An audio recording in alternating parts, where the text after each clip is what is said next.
Hi friends, मैं हूं पंकज राय और आप देख रहे हैं दिव्य ज्ञान चैनल। आप सभी का हार्दिक स्वागत है। आज के वीडियो का विषय है राष्ट्रपति की शक्तियां, जो कि बहुत ही महत्वपूर्ण विषय है, क्योंकि इस विषय से रिलेटेड हर एक परीक्षा में कुछ ना कुछ नंबर के प्रश्न जरूर पूछे जाते हैं। तो बिना देर किए आज का विषय स्टार्ट करते हैं। लेकिन विषय स्टार्ट करने से पहले मैं ये प्रार्थना और गुजारिश आपसे करूंगा। एक वीडियो बनाने में मित्रों 4 से 5 घंटे का समय लगता है, जो कि बहुत ही ज्यादा समय है, क्योंकि कंटेंट को अच्छी तरह से रखो, उसके बाद एडिटिंग करो, क्योंकि यहां वन मैन शो है और इस लॉकडाउन में कोई और मेरी सहायता देने वाला नहीं है। तो इस हिसाब से मैं आपसे एक रिक्वेस्ट करूंगा कि वीडियो देखने के बाद ज्यादा से ज्यादा लोगों तक शेयर करिए, साथ ही साथ लाइक जरूर किया करिए। भाई लाइक करते हैं तो वो एक एनर्जी मिलती है कि ज्यादा से ज्यादा लोगों ने लाइक किया। तो देखते ही पहला काम करिए कि लाइक करिए और तुरंत जिसको भेजना है उसको भेज दीजिए, फिर देखते रहिए। तो चलिए आज का वीडियो स्टार्ट करते हैं। मित्रों, राष्ट्रपति की शक्तियां में कुछ प्रमुख शक्तियां हैं जिनकी हम बात करेंगे। कार्यकारी शक्ति, विधायी शक्ति, वित्तीय शक्ति, न्यायिक शक्ति, सैन्य शक्ति, आपातकालीन शक्तियां, वीटो शक्ति और कूटनीतिक शक्तियां। ये कुछ प्रमुख शक्तियां हैं राष्ट्रपति की, जिनकी हम आज बात करेंगे। तो एक एक करके हम इनका अध्ययन करेंगे। सबसे पहले स्टार्ट करते हैं कार्यकारी शक्तियां। देखिए, कार्यकारी शक्तियों में पहली बात अगर हम ध्यान से देखेंगे तो इनमें नियुक्ति संबंधी बातें आती है कि राष्ट्रपति किन किन बड़े पदों पर अधिकारियों की नियुक्ति करता है और वो कौन कौन है। तो जरा ध्यान से देख लेते हैं। और मैंने बड़ा छोटे छोटे क्रम से बड़ा सिस्टमैटिकली लिखा है, खाली आपको ध्यान देने की जरूरत है। मैंने कितने पॉइंट्स लिखे हैं ये देख के घबराने की जरूरत नहीं है, याद हो जाएगा सब 2-3 बार देखने के बाद। प्रधानमंत्री तथा अन्य मंत्रियों की नियुक्ति करता है राष्ट्रपति अपनी कार्यकारी शक्ति के अनुसार।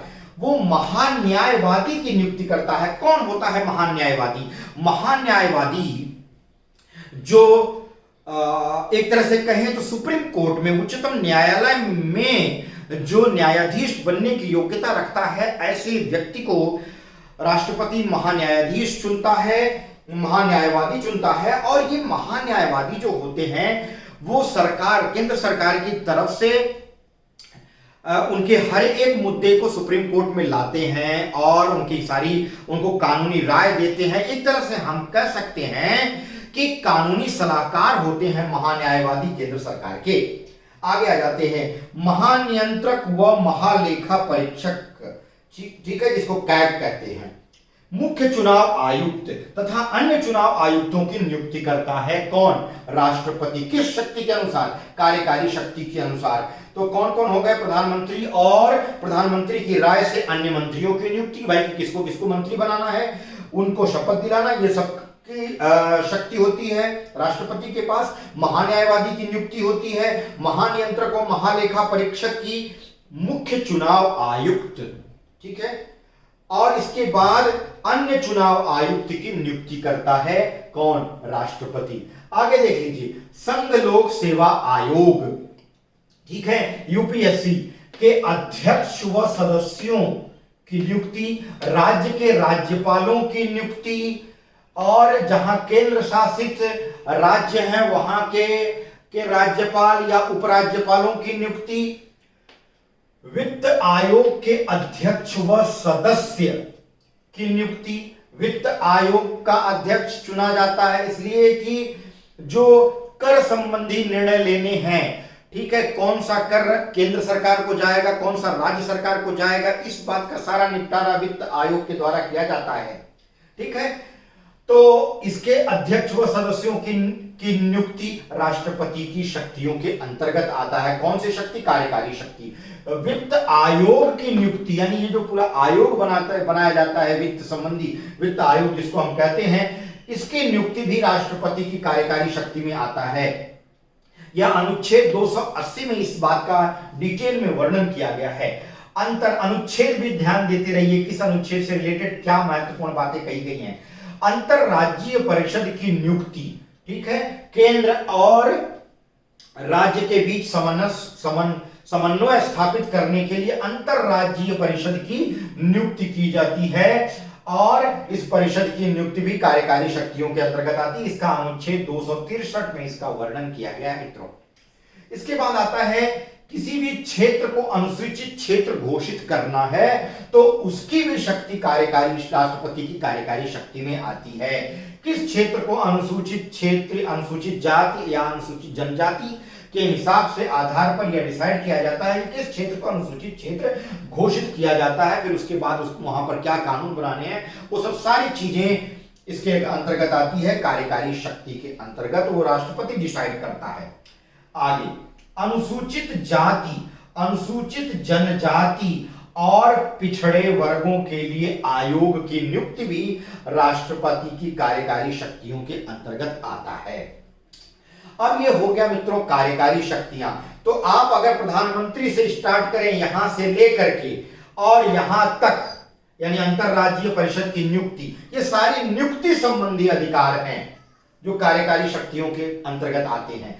इसके बाद कुछ क्षेत्र के, जैसे अनुसूचित क्षेत्र घोषित करना, इसके बाद किसी परिषद की स्थापना करना या अंतरराज्यीय परिषद या वित्त आयोग की, ये सब दो इंपॉर्टेंट चीजें हैं। अनुसूचित जाति, अनुसूचित जनजाति और अन्य पिछड़े वर्गों के लिए आयोग की नियुक्ति, तो पदों की नियुक्ति और इसके बाद आयोगों की नियुक्ति, ये दो इसके अंतर्गत आते हैं, दो मुख्य रूप से कार्यकारी शक्तियों के अंतर्गत। अब हम बात करेंगे विधायी शक्तियों की। मित्रों, विधायी शक्तियों का मतलब है संसद संबंधी जो हमारे विधेयक हैं उन सबों की बात की जा रही है। संसद संबंधी, अगर कुल शॉर्ट में कहें तो संसद संबंधी जो कार्य होते हैं वो सारे विधायी शक्तियों के अंतर्गत आ जाते हैं। देख लेते हैं, इसमें प्रमुख बातें मैंने यहां पर लिखी हैं ताकि आप इनको ध्यान में रखें। संवैधानिक प्रमुख होता है कौन? राष्ट्रपति। ये सभी जानते हैं, हम सभी जानते हैं कि विधायिका, ठीक है, विधायिका जो क्या बनाती है? विधेयक लाती है। कौन? संसद, ठीक है। और इसके बाद जो कार्यपालिका हमारी है, तो कार्यपालिका का सर्वोच्च, ठीक है, कौन होता है? हमारा राष्ट्रपति होता है। तो संवैधानिक प्रमुख जो हमारे, आप कह सकते हैं कि लोकसभा और राज्यसभा, उसके भी ऊपर कौन है? हमारा राष्ट्रपति। तो एक संवैधानिक ये प्रमुख होता है, ठीक है, और इसके अलावा ये संसद का अभिन्न अंग भी है राष्ट्रपति, ठीक है। इससे अलग करके संसद को नहीं देखा जा सकता। बहुत सारे अधिकार होते हैं वहां राष्ट्रपति को। राष्ट्रपति बहुत सारे मित्रों अपनी शक्तियों का प्रयोग स्वयं करता है और बहुत सारी शक्तियों का प्रयोग अपने कार्यकारी, मतलब अपने अधीन लोगों से करवाता है, खास करके प्रधानमंत्री और मंत्रिपरिषद के द्वारा, ठीक है। अब बात यहां कर लेते हैं मंत्रिमंडल के द्वारा, और ये प्रधानमंत्री के द्वारा वो अपनी शक्तियों का प्रयोग करवाता है। अब बात करते हैं विधायी शक्तियों में कौन सी पहली शक्ति है। यहां पर मैंने लिखा है संसद का सत्र बुलाने और समाप्त करने का अधिकार राष्ट्रपति को होता है। राष्ट्रपति जब चाहे तब वो संसद का सत्र बुला सकता है और जब चाहे तब उसको समाप्त कर सकता है। उसके बाद है लोकसभा को समय से पूर्व भंग करना। अगर उसे समझ में आता है कि लोकसभा को भंग करने की जरूरत है, ठीक है, तो वो लोकसभा को उसका जो समय है, उसका जो पीरियड है 5 साल का, उससे पहले ही उसको वो भंग कर सकता है। लोकसभा को, मैंने राज्यसभा नहीं कहा, राज्यसभा एक स्थायी सदन है, उसको भंग नहीं किया जा सकता। तो लोकसभा को समय से पूर्व राष्ट्रपति अपने विधायी शक्ति के द्वारा भंग कर सकता है। इसका वर्णन अनुच्छेद 85 यानी 85 में किया गया है और यह कार्य वो प्रधानमंत्री के परामर्श से करेगा, ठीक है। अगला देख लेते हैं, विधेयक पास कराने के लिए संयुक्त अधिवेशन बुलाना। कोई ऐसा विधेयक जिस पर लोकसभा और राज्यसभा एक मत नहीं है, ऐसी कंडीशन में उस विधेयक के लिए एक संयुक्त अधिवेशन बुला सकता है राष्ट्रपति अपनी विधायी शक्ति के अंतर्गत, और इसका वर्णन अनुच्छेद 108 में किया गया है। संसद के प्रथम अधिवेशन को संबोधित करना। संसद यानी नए जब सांसद चुने जाते हैं, नए संसद यानी लोकसभा गठित की जाती है, तो उसके भी प्रथम सत्र को, यानी नया जब चुनाव हुआ है, नई संसद लोग चुने गए हैं, सांसद चुने गए हैं, तो नई संसद में नई लोकसभा को के प्रथम अधिवेशन को भी संबोधित करता है राष्ट्रपति। और साथ साथ प्रतिवर्ष जो पहला अधिवेशन होता है संसद का, उसको भी राष्ट्रपति संबोधित करता है। यह सब विधायी शक्तियों के अंतर्गत आएगा। अगला है लोकसभा या राज्यसभा के अध्यक्ष या उपाध्यक्ष।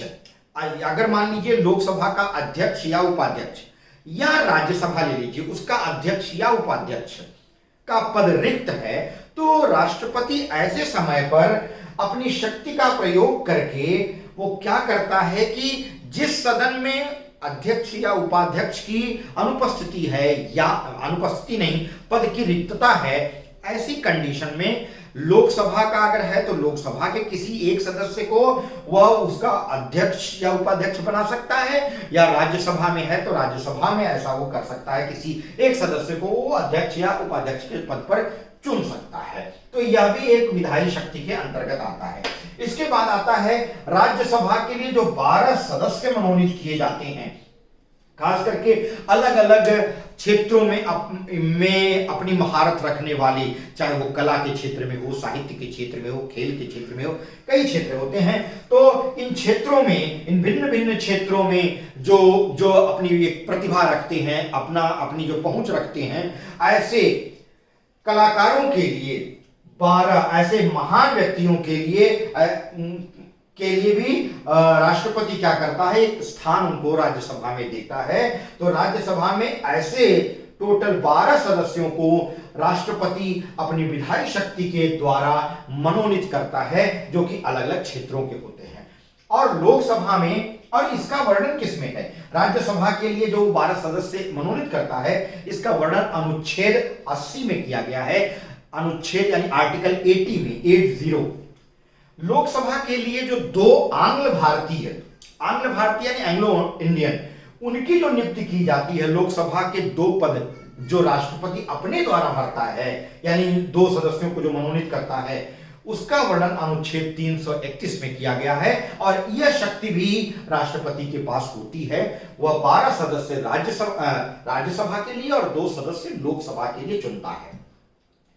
संसद के दोनों सदनों द्वारा पारित विधेयक राष्ट्रपति की अनुमति के पश्चात ही कानून बनते हैं, यानी उनकी जब तक सिग्नेचर नहीं हो जाएगी विधेयक पर, जो विधेयक राज्यसभा और लोकसभा में पास हुआ है, उस विधेयक पर जब तक राष्ट्रपति हस्ताक्षर नहीं करता है, तब तक वो कानून नहीं बनता है। मित्रों, इसके लिए राष्ट्रपति का हस्ताक्षर बहुत ही महत्वपूर्ण होता है। और दूसरी बात यह आती है कि संविधान के यानी कि संसद में जो भी विधेयक पास होगा, चाहे वो राज्यसभा और लोकसभा में जो पास हो रहा है, जरूरी नहीं कि हर एक पास होने के बाद ही सिग्नेचर हो। कुछ ऐसे भी विधेयक हैं जो कि लोकसभा और राज्यसभा में पास होने से पहले राष्ट्रपति की सिग्नेचर उस पर ले ली जाती है। और उसमें से जैसे संविधान का कोई संशोधन किया गया, जैसे कोई धन विधेयक पास किया गया, और जैसे कोई नए राज्य का निर्माण हो रहा है, या राज्य की सीमा से संबंधित कोई फेरबदल किया जा रहा है, या संचित जो निधि है उसका प्रयोग किया जा रहा है, तो ऐसे जो विधेयक हैं, इन सब चीजों से रिलेटेड जो विधेयक हैं, उन पर हस्ताक्षर राष्ट्रपति पहले करता है। अब कोई अध्यादेश जारी करने की शक्ति भी विधायी शक्तियों के अंतर्गत राष्ट्रपति की आती है। जब संसद कार्य न कर रही हो, या संसद का कोई एक सदन कार्य न कर रहा हो, ऐसे समय पर अध्यादेश जारी करने की शक्ति भी राष्ट्रपति के पास होती है। अब हम देखेंगे मित्रों वित्तीय शक्तियों के बारे में और न्यायिक शक्तियों के बारे में, आगे की शक्तियों के बारे में हम जानेंगे। राष्ट्रपति की अगली शक्ति है वित्तीय शक्ति। तो वित्तीय शक्तियों में देख लेते हैं क्या क्या वित्तीय शक्ति उनके पास रहती है। धन विधेयक पर राष्ट्रपति की पूर्व सहमति होनी चाहिए। कोई भी धन विधेयक जब पेश किया जाएगा तो उस पर, यानी कि कोई मनी बिल जब पेश दिया जाएगा तो उस पर राष्ट्रपति की पूर्व सहमति होनी चाहिए। आकस्मिक निधि पर राष्ट्रपति का नियंत्रण होता है। कोई भी आकस्मिक निधि जब पास करनी होती है किसी भी मद में, तब वहां पर उस पर राष्ट्रपति का अधिकार होता है। राष्ट्रपति की अनुमति के बिना आकस्मिक निधि नहीं पास की जाती, या उसके हस्ताक्षर के बिना। प्रत्येक वर्ष सरकार यानी सेंट्रल गवर्नमेंट जो संसद में, पार्लियामेंट में जो हम कहते हैं बजट लाती है, एनुअल बजट, जिसको हम कहते हैं कि वार्षिक वित्तीय विवरण, वह राष्ट्रपति के आदेश से ही संसद में पेश किया जाता है। राष्ट्रपति की अनुमति पर ही वह सेंट्रल गवर्नमेंट जो अपना बजट पेश करती है पार्लियामेंट में, वह राष्ट्रपति के आदेश और अनुमति पर ही पेश किया जाता है।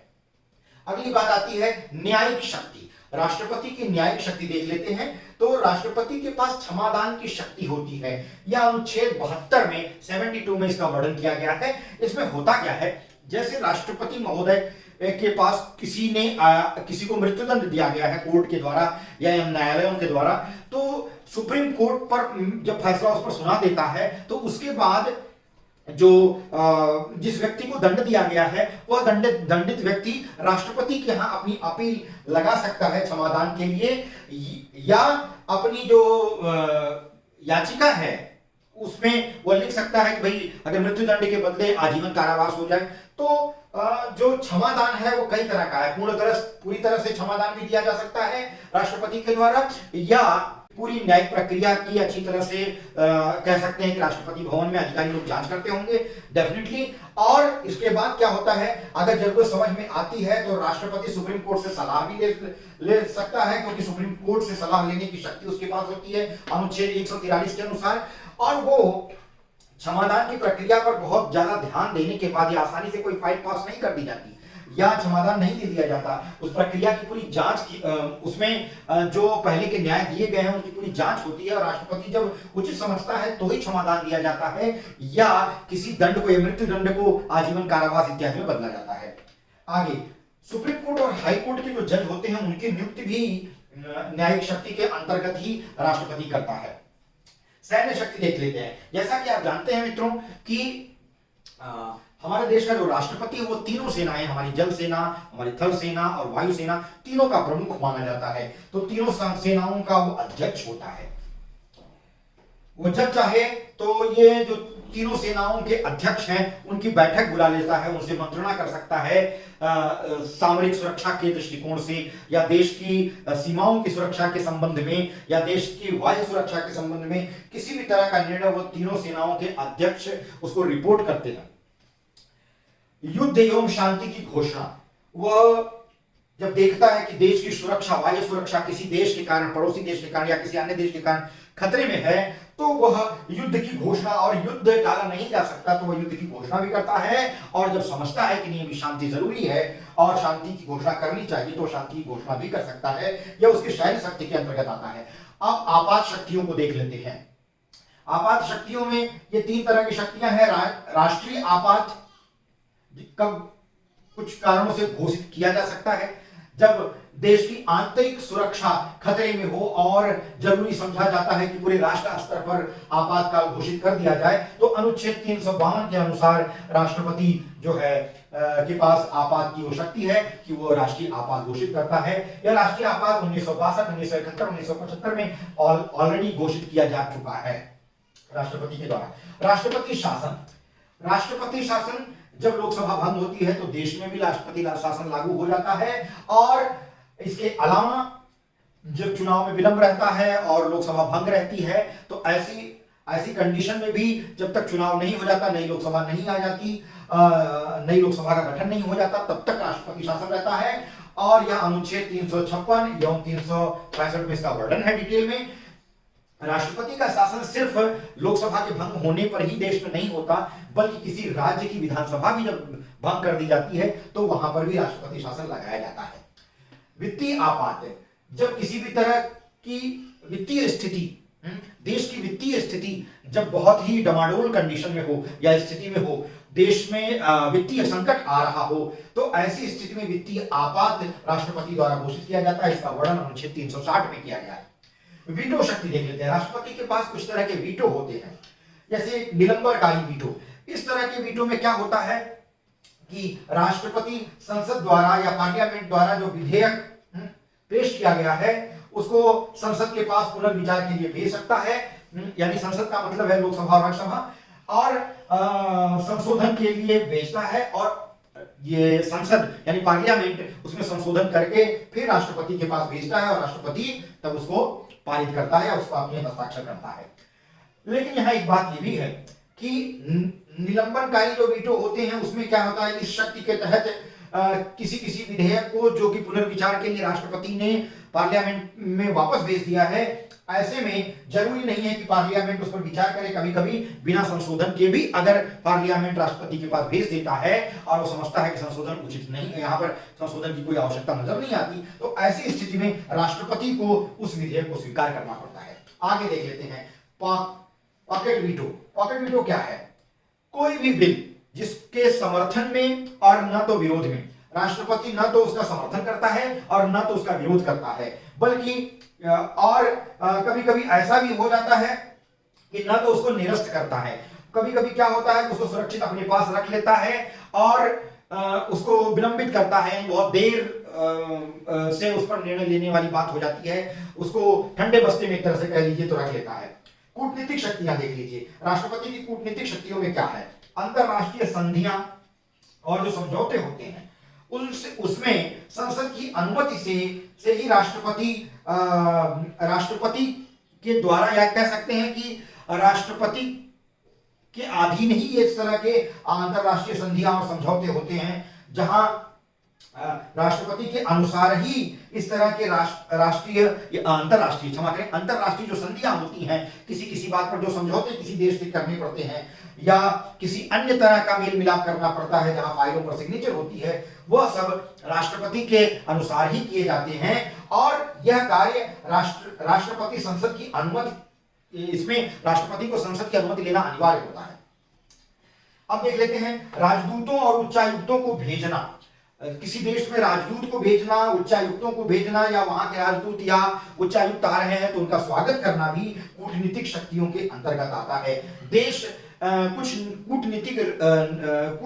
कूटनीति ऐसी बनाता है, कुछ नीतियां ऐसी बनाता है जहां दूसरे देशों से संबंध उस ढंग से बनाया जा सके। जैसे देखिए कभी कभी ऐसा होता है कि जैसे चाइना का अटैक हुआ, ऐसे समय पर क्या होता है कि देश के प्रधानमंत्री किसी अपने रक्षा मंत्री या किसी को भेज देते हैं रसिया में जाकर के वहां के राष्ट्रपति से मिलना, वहां हथियारों के खरीद फरोख्त से संबंधित समझौता करना, इत्यादि बातें एक कूटनीतिक चाल ही कही जा सकती है।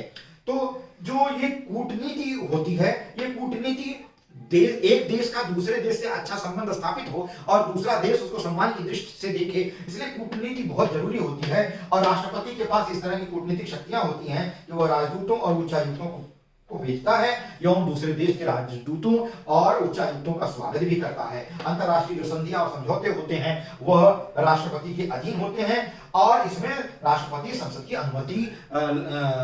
अनुमति से ये सब कार्य करता है। तो मैं समझता हूं आज का वीडियो जो राष्ट्रपति की शक्तियां हैं ये आपको बिल्कुल समझ में जरूर आया होगा। अगर देखिए एक लंबा चैप्टर है जिसमें कई तरह की शक्तियां आती हैं, कई तरह के अनुच्छेद हैं, स्वाभाविक है कि आप भूल सकते हैं इसको, तो इसको 2-4 बार देख लेंगे, पढ़ लेंगे, तो मैं नहीं समझता हूं कि आप इसको भूल जाएंगे। आप एक नोट बना लीजिए, उसका कंटिन्यूअसली आप उसका रिवीजन करिए, लगातार रिवीजन करिए, थोड़े दिनों के बाद रिवीजन करिए, कुछ दिनों के बाद, तो ये कभी नहीं भूलेगा। तो चलिए अगली वीडियो में एक नए विषय के साथ मैं आपसे फिर मिलूंगा, तब तक के लिए धन्यवाद।